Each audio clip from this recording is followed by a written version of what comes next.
In the middle of a cold night, Aiden found himself trapped inside a dream. A forest filled with whispers of fear.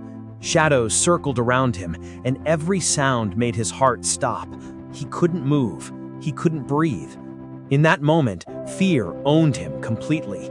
He woke up, gasping, drenched in sweat, his chest heavy as sunlight leaked through his small window. Just another nightmare.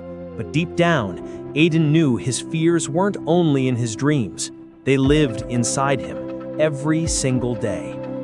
As he walked to school the next morning, backpack heavy, his thoughts felt heavier. Around him, students laughed and talked, but he walked alone. The world looked bright to everyone else, but to Aiden, everything felt gray. At school, a taller boy mocked him, and everyone watched. Aiden stayed silent, gripping his bag tightly. He wanted to speak, but fear whispered, "Don't," and he listened. After school, while walking home, Aiden noticed a girl sitting under a large tree, sketching quietly. Her name was Luna. She looked up, smiled softly, and said, "You look like you're fighting something invisible." Those words pierced right through him. For the first time, someone saw not his smile, but his struggle. She handed him a small paper. On it, one word was written: fear. If you want to defeat fear, first you must face it. The next morning, Luna took Aiden to a mountain trail. "Today," she said, "you'll climb." Aiden looked up at the endless path and sighed. This wasn't training with swords or battles. It was something deeper. Halfway up, his legs trembled, his heart raced. The wind grew stronger, and fear whispered, "You can't." But Luna didn't turn back. She just smiled. Aiden took a trembling step forward and didn't fall. In that small moment, he understood. Courage isn't the absence of fear, it's walking with it. When they finally reached the top, the sunrise painted the world gold. The air was cold, but Aiden's chest felt warm. The world below looked small, and his fears looked even smaller. Luna stretched her hand into the wind and said, "You can't stop the wind, you can only move with it." And that day, Aiden realized something. Fear wasn't his enemy. It was a force that could move him forward. Days passed. One afternoon, it rained. Aiden ran at first, but halfway home, he stopped. The cold drops hit his face, but instead of running, he laughed. The rain didn't scare him anymore. It washed his worries away. At school, the same bully confronted him again. This time, he looked straight at him and said, calmly, "You don't scare me anymore."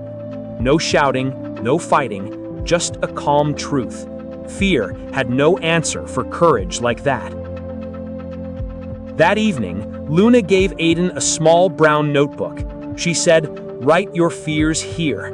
Every time you face one, turn it into a memory." She called it the Book of Courage. Aiden began writing.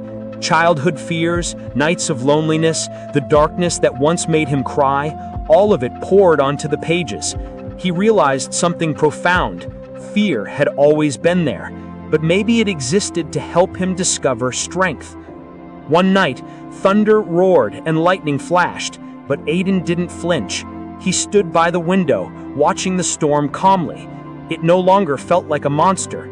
It felt alive, beautiful, even friendly. The next morning, Luna was gone. Her spot under the tree was empty.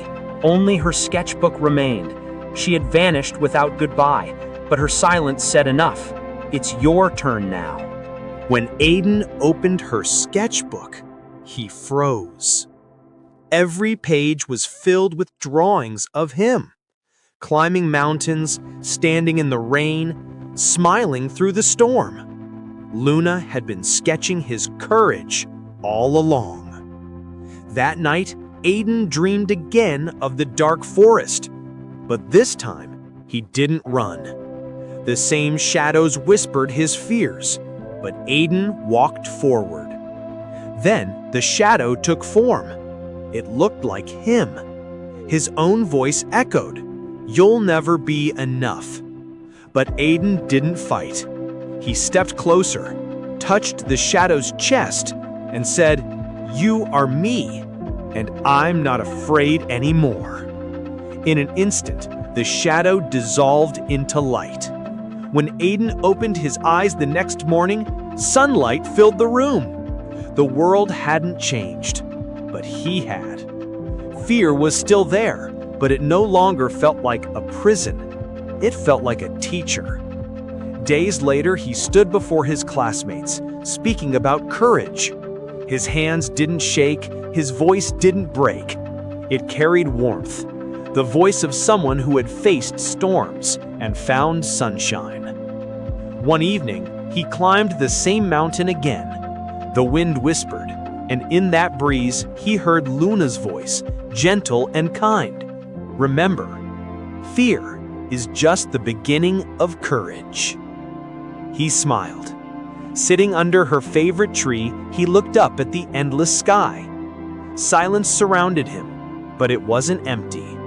It was peaceful, because courage had finally found its home inside him. He opened the book of courage. Every page was full, each fear now a story of growth. On the last page, he drew a small symbol, a heart surrounded by a glowing flame. "Real courage," he whispered, "isn't born from strength, it's born from fear." As the sun set, he walked down the mountain path, the sky painted in orange and gold. He had changed, not because fear vanished, but because he learned to walk beside it. And as the camera rose to the glowing sky, Luna's soft voice echoed through the wind. The secret to defeating fear is not running from it, but understanding it. Because in the end, fear isn't your enemy, it's your greatest teacher. The day you stop running from it is the day you start truly living.